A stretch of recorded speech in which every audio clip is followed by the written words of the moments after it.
Good morning, everyone. It's kind of cold here. We had frost last night. I wasn't aware we were going to have any. It's all right. No big deal. It's going to be up to 55 degrees outside, which is great. I'm not going to make a fire. It's just about 50 degrees in the house down here. It's a little warmer upstairs. And I'm going to open up the doors and the windows, right? Yes, and let nature, which is 5 degrees warmer outside right now, warm up another 5 degrees in here. And I'll be nice and cozy and toasty all day. And I made me a good cup of chai tea, my type of chai tea. My daughter, youngest daughter, who loves to travel, brought me home some black tea from Thailand. Was it Thailand or Malaysia? I think she said it was Thailand. And that's where she went to get her yoga certificate. Yeah, isn't that something? Yeah, she loved it. And it's great black tea. I've never had black tea like that before. It has a real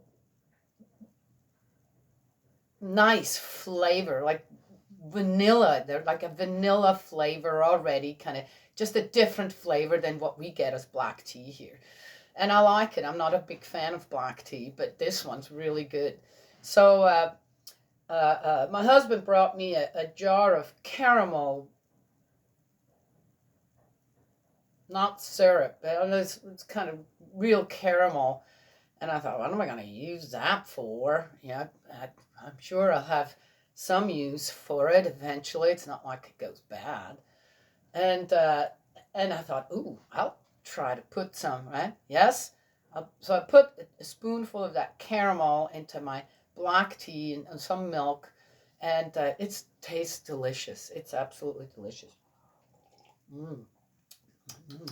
It's like a dessert cup of tea. Well, let's get going with more of the mayhem all them kings caused among the Israelites. Oh, it is what it is, isn't it? I saw a good one this morning. A brother in faith shared that it's a good thing to learn, right, from history. Or you should look at history. If whatever we're going through, look at history. See what you're restoring, what you need to restore in your own life due to, again, where did wars come from? Why did they start? And why do we continue? I say we, I live here in a country, well, dear me, all the civil unrests we've gone through, this, that. I saw something else this morning, and I had to say, I wonder if people contemplate on the time we went through with COVID and the changes suddenly in our lives that, well, we're there, right? Yes? Oh, some people will say, well, forced upon us, this and that. Well, regardless, how did you make it through it? Well, if you're still here, you made it through it. Why did you make it through it? Did you cause any kind of grief to anyone while making it through it? Were you a part of making death even a higher rate, not because of COVID, but otherwise, riots? Were you a part of that? Or not? And said, hey, we have to get through this together. Where were you in all that? Did you just say, hey, I'm just going to put that mask on, hopefully it'll do some good, even if I believe it doesn't? Or did you rebel out there? Did that do any good? I'm just asking. Yes? How did that work? You made it through it. How did it work? Where did you come out on that other side? Did you lose someone in your family due to that horrific virus? Oh, but then it could have all been a hoax, some say. I just thought about that this morning, on how, well, everything's back to per se normal. Yep, most of the prices, everything, the business, everything's higher. Okay. Are people making it out there? Yes? Hmm.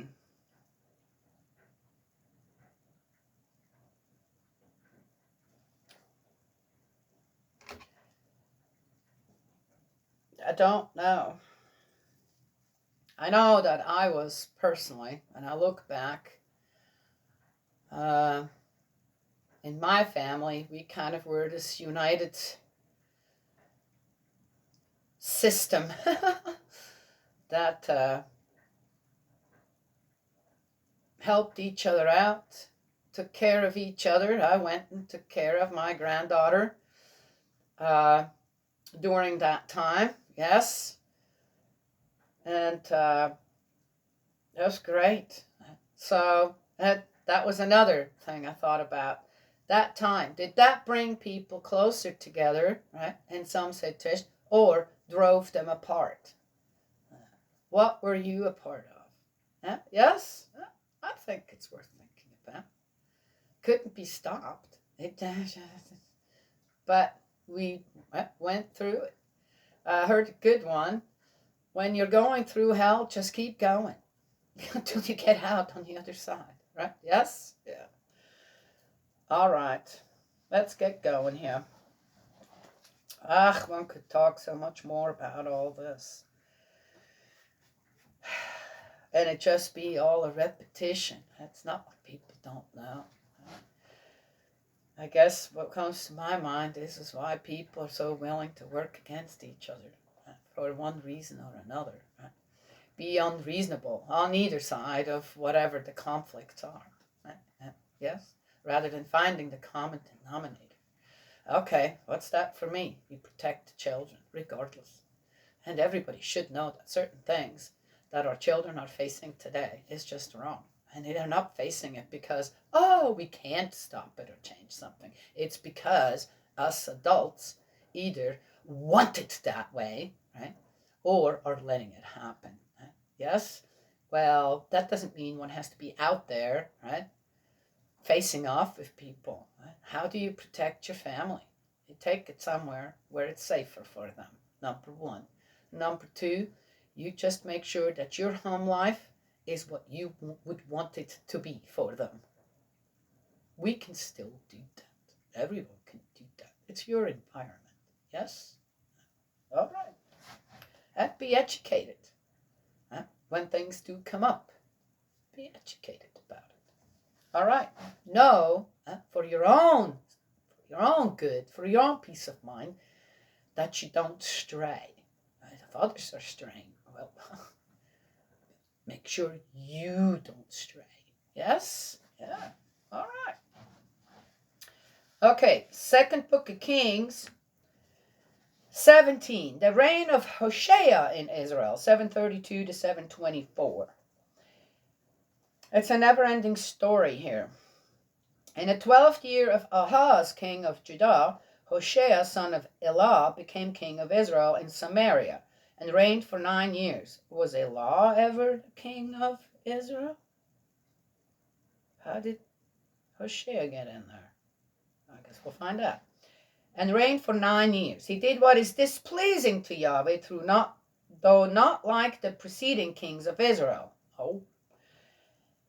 Shalmaneser, king of Assyria, another king there, made war on Hoshea, who submitted to him and paid him tribute. But the king of Assyria discovered that Hoshea was playing a double game with him.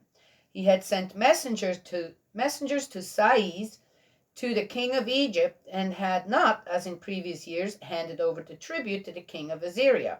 For this, the king of Assyria imprisoned him in chains. All right. The fall of Samaria in 721. The king of Assyria invaded the whole country, and coming to Samaria, laid siege to it for 3 years. In the 9th year of Hoshea, the king of Assyria captured Samaria and deported the Israelites to Assyria. Up, more slaves. Egypt all over. He settled them in Halah on the Habor, a river of Gozan, and in the cities of the Medes.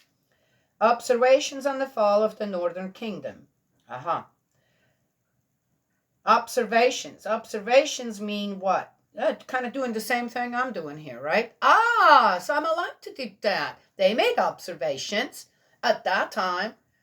Or maybe this is also much later and was put into the Bible. Now I'm doing the same thing.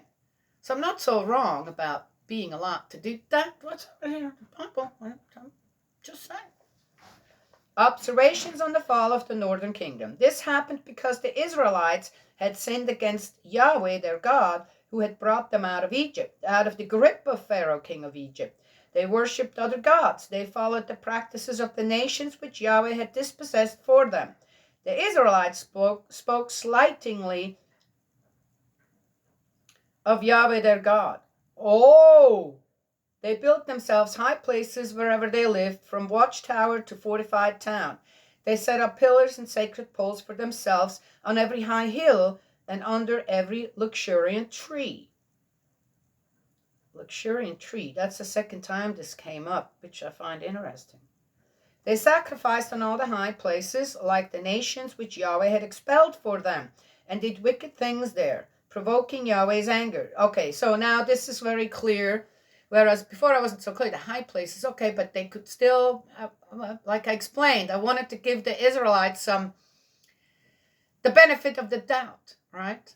Yes, that's a long way to travel without a car, right? Not everybody surely had horses, donkeys, okay, right? So you go on foot. Anyway, but sounds like these high places were used for what? Okay.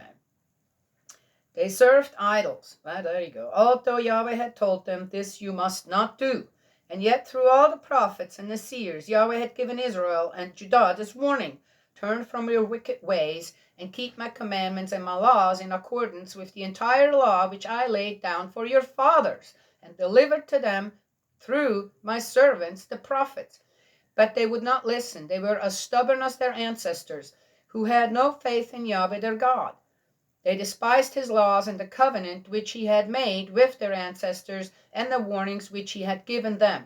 Pursuing futility, they themselves became futile through copying the nations round them, although Yahweh had ordered them not to act as they did. Now I'd like to say something here.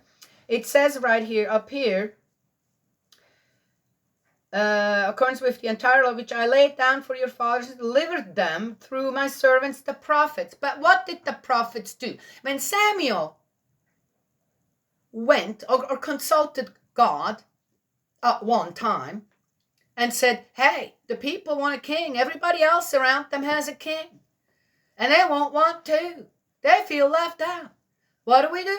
What do I do? And God said, well, Samuel, go and tell the people if they want a king, to get a king. But I'm telling you, I'm hurt. My feelings are hurt. I'm hurt that my guidance to you all is not enough. After all I've already done. Then I'm going to tell it's going to turn into a mess. What did Samuel do? Oh, thanks, God. Yep, you said we could do that. He didn't hear the rest of it either. The prophet Samuel did not hear the rest of what God told him. Though it's in the Bible. It is recorded. All right. Who knows, right? Samuel didn't go and tell the people. God doesn't want that, really. From what I've gathered, he doesn't want that. That's not who we are. We're not like them out there.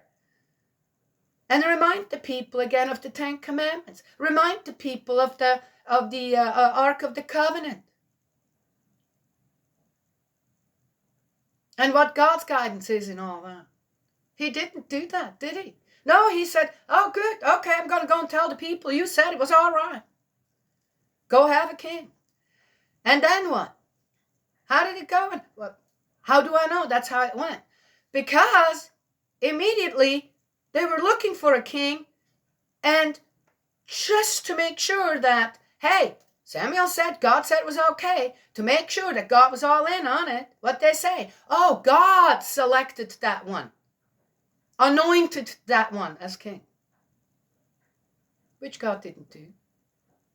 Didn't do it all. Didn't do it all.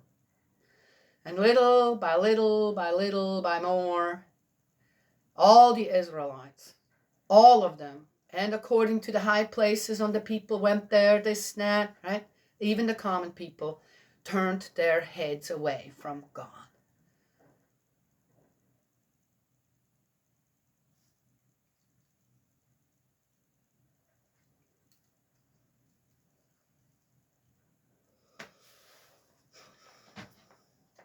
God was all alone. Father wasn't wrong about that. Neither was Jesus. They rejected all the commandments of Yahweh their God and cast themselves metal idols, 2 calves. They made themselves sacred poles. They worshipped the whole array of heaven, and they served Baal.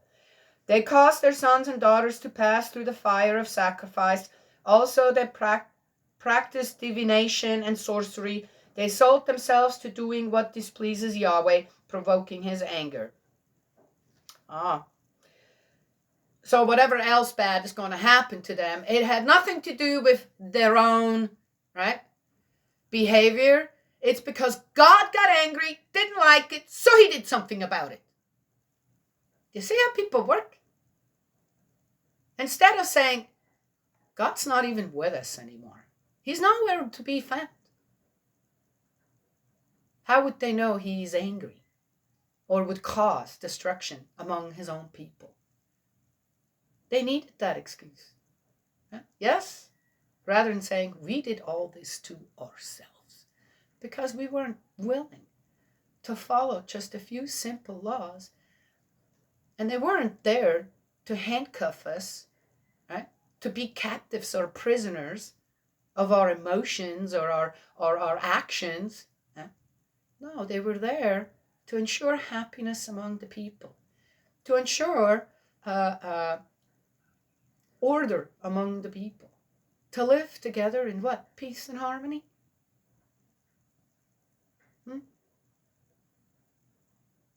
Yeah. Anything now else that's going to happen was God's doing. Watch. Will be God's doing, his fault, because of his anger, his punishment.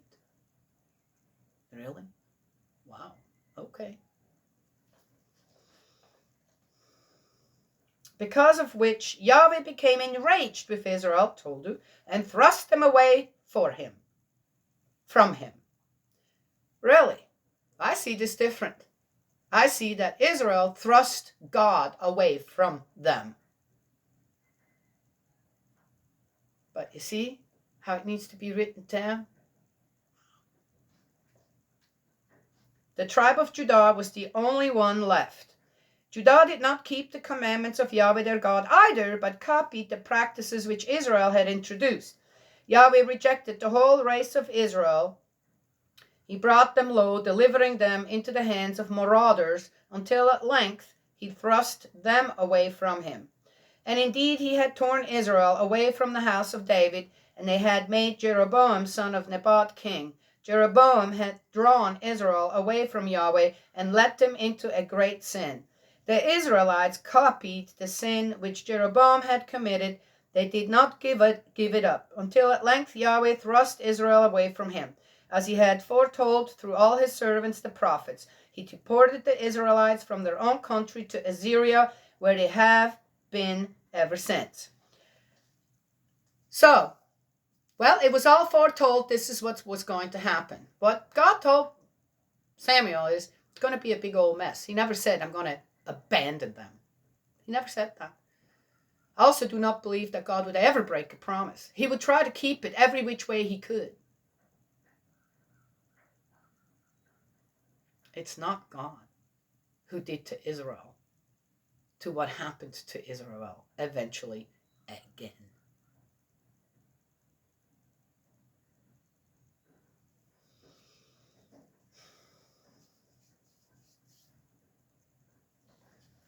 Anyway, Father, I'm working on your reputation here. Aw. He said, I love you for that. The origin of the Samaritans. I think the only way that one gets out of a predicament that has led to nothing but destruction and mayhem is one has to look at oneself first and say, wait a minute, I'm the one who has to make that change. Why am I waiting for everyone else to make that change out there for me? Or people trying, for example, with someone that has a bad addiction or whatever, okay, and you try to, you worry about that. You need to clean up. Your life is a mess. Please clean up. It's not, I don't see you being happy with what's going on with you. And the people that are being addressed, what do? It gets sometimes even worse because they don't want to hear it. And they're looking for the problems that why they are the way they are now with their addiction everywhere else besides themselves. Instead of themselves. Okay, what went wrong? Where did it go wrong? And how can I now get out of this? I found only the ones that are really doing that succeed. Not only that, then they feel called by God to help others through their own experiences. That's amazing.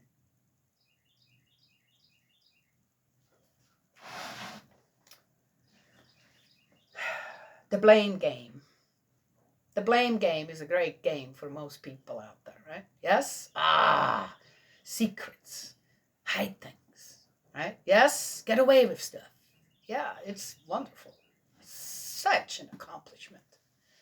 Whew. The origin of these Samaritans. The king of Assyria brought people from Babylon, Cuthah, Avva, Hamath, and Sepharvaim, and settled them in the towns of Samaria to replace the Israelites. These took possession of Samaria and lived in its towns.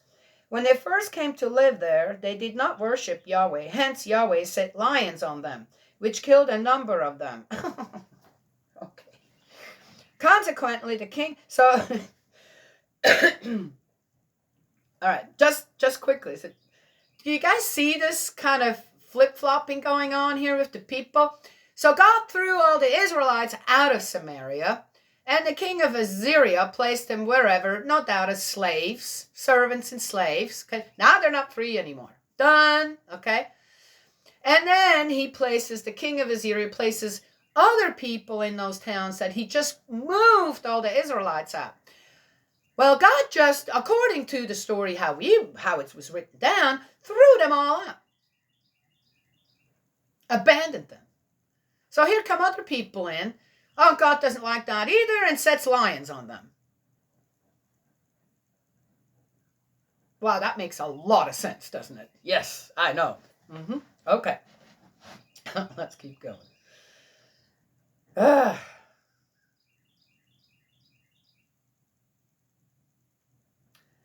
Consequently, the king of Assyria was informed as follows. The nations whom you deported and settled in the towns of Samaria do not know how to worship the local God, and he has set lions on them. And now these are killing them because they do not know how to worship the local God.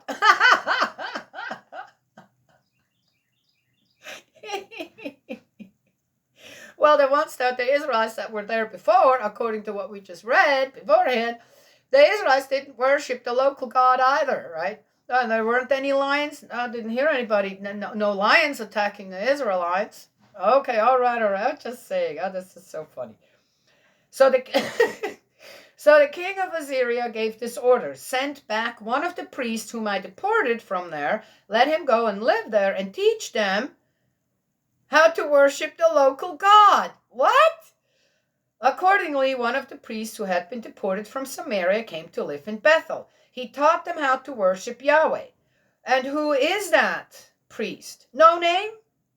There's no name of that priest? That'd be pretty important because all the priests of of the Israelites, or the Levites, seemed like they had all given up on worshiping the local God, Yahweh, too, and were doing all this other stuff. So what is that one supposed to be teaching the people there? This is generations and generations later now, after Moses and Aaron, Abraham, Moses, and Aaron, and I don't know what, right? They're so far off the beaten path. Well, and made another beaten path. How would that priest still know how to walk the original beaten path? I'm just asking. That's so weird. Each nationality made gods of its own and put them in the shrines on the high places built by the Samaritans. Each nationality did this in the towns where it lived. The people from Babylon had made a Succoth Benoth, the people from Kutah and Nergal, the people from Hamath and Ashima, the Avites, and Nibhaz and Atartok, while the Sephirites caused their children to pass through the fire of sacrifice to Adramelech and Anamelech, gods of Sepharvaim. They worshipped Yahweh as well, and they appointed priests out of their own number for the high places, and these officiated in the shrines on the high places. They worshipped Yahweh and served their own gods at the same time, with the rites of the countries from which they had been deported. They still follow their old rites even now.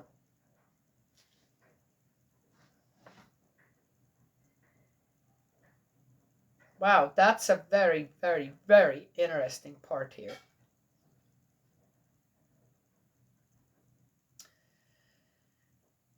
It'll come up again. We'll talk about it then. I got to go to the barn here soon. This is, I don't know if you guys just realized what's going on here in the Old Testament. Right? We'll just do it all. We'll just do it. We'll have all of our own gods. Each nationality have their own gods.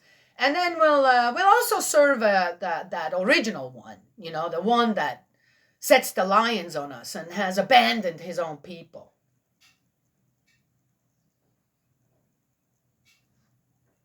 Mix it all up. Who knows what's right and wrong after that, right? Yes? Okay. They did not worship Yahweh. They did not worship Yahweh and did not conform to his statutes or rituals. Well, I just said beforehand that they did. They worshipped Yahweh and served their own gods at the same time. That's what it said above it. Now here it says they did not worship Yahweh. Make up your mind. Who the heck wrote this down? And they did not conform to his statutes or rituals or the law or the commandments which Yahweh had laid down for the sons of Jacob, to whom he gave the name Israel. Yahweh had made a covenant with them and had given them this command. You are not to worship alien gods. You are not to bow down to them or serve them or offer them sacrifices.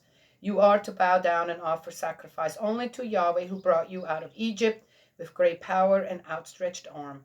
You are to observe the statutes and ritual, the law and the commandments which he has given you in writing and to which you are always to conform. You are not to worship alien gods.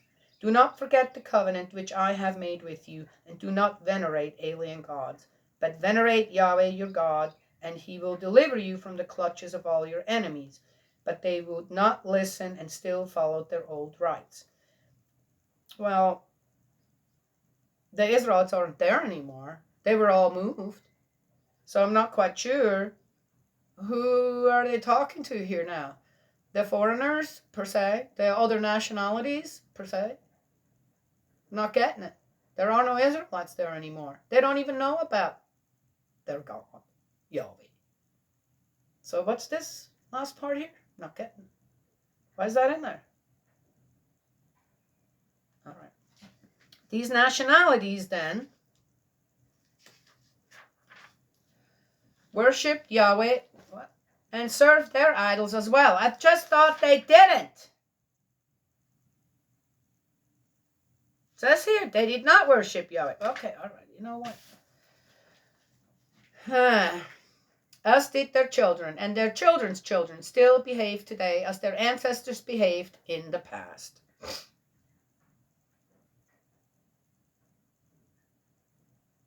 Okay? Wow. What am I learning from this?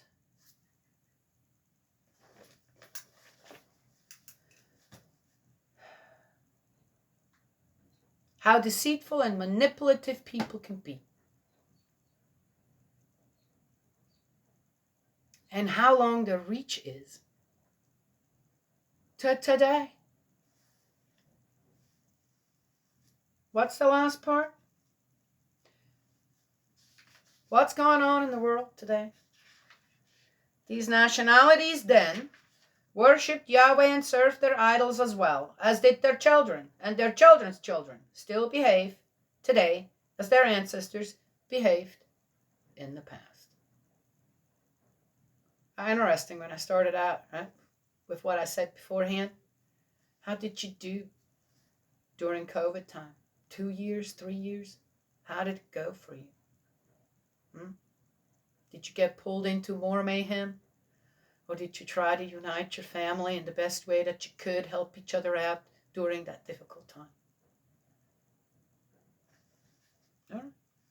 Or did you have to serve? Were willing to serve God and all the other gods around? Well, anyway, that's all I have to say.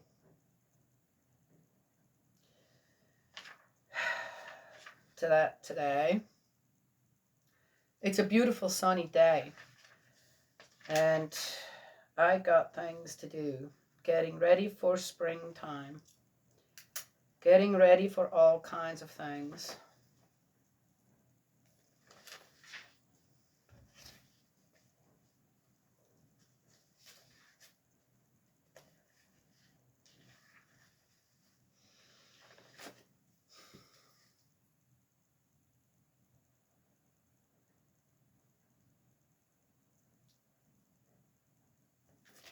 I think I'll end with this.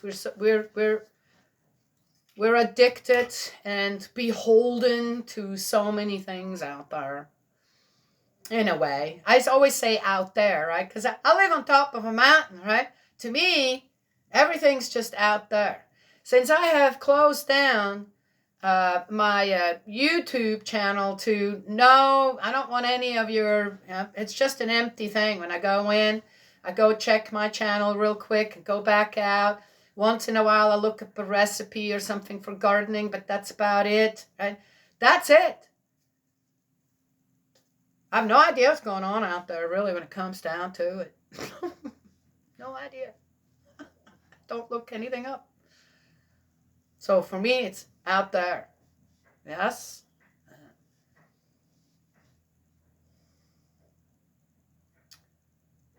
But with what I wanted to end with is how much have we allowed to convolute our life that should be centered on God and God only.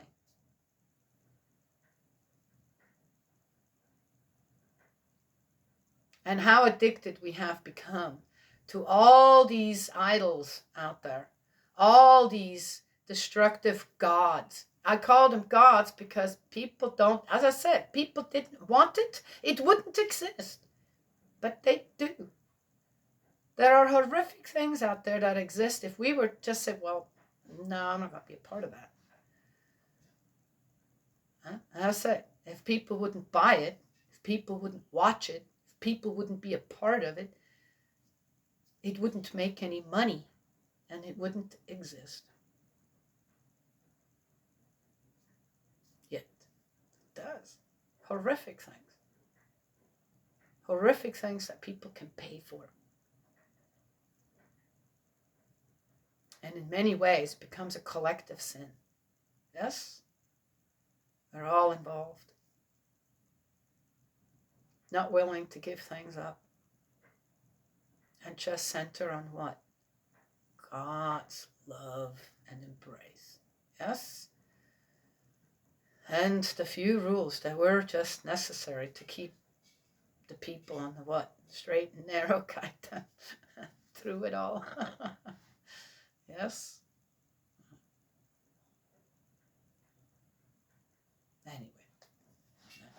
best thing, just keep teaching, right? Or, I said, people have to look at themselves and say, oh, okay, we can't keep blaming other people for all the stuff happening to us. Is it as an individual? Is it in the family, in the community, tribe, in our nation, other nations, or the whole world? Gonna have to start taking just a good look at ourselves. Done? Yes?